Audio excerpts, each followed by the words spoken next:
In doing things for the plot, I make decisions that are good for the content, but bad for the brand. I'm your host, Natasha Kay, and you're listening to Micromusings. In this podcast, we delve into the world of writing, exploring original works and uncovering the inspirations and stories behind the pieces. Our goal is to create a space where writing can inspire, comfort, and connect us all.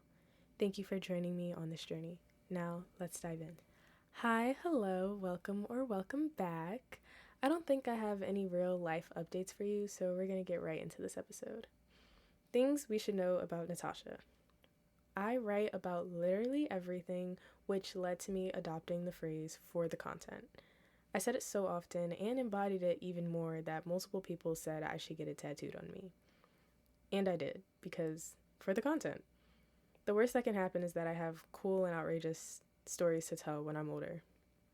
Nope, for the plot is also good, but content just makes more sense for me.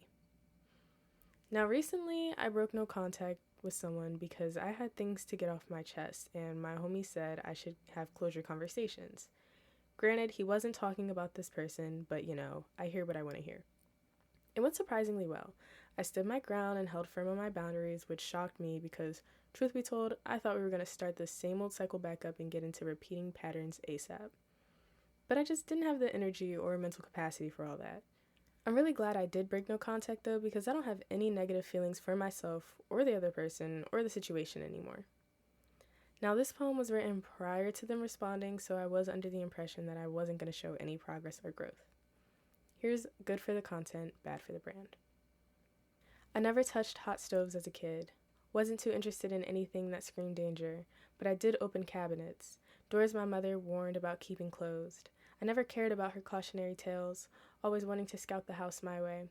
I'd run off, ready to explore areas that looked to be the size of me, and never closed them all the way in case I wanted to return the next day.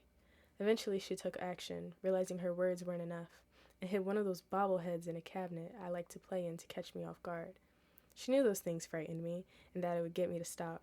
I screamed my little head off and ran away, not returning to my magical cabinets for years. And now as an adult, I still don't touch hot stoves, but I keep trying to unlock doors that should remain forever closed, forgetting they were shut for a reason, be it my doing or another's. And once opened, an avalanche begins, repeating patterns because I'm not learning my lesson, expecting a different result in my fantasy land. Similar to when I was a kid, I refused to listen, searching for clarity yet prolonging an ending. Thank you for listening to Micromusings. I'm so glad you could join me today. If you'd like to read more of my writing, visit my website by clicking the link in the show notes below, or go to bynatashakay.com. If you enjoyed today's episode, please feel free to share it with others who might appreciate it. And if you enjoyed the podcast overall, I'd be grateful if you could leave a 5-star rating. Don't forget to follow or subscribe wherever you listen to your podcast so you never miss an episode, and to the Substack for additional exclusive content. Your support means the world to me. With love, always. Until next time, I'm Natasha.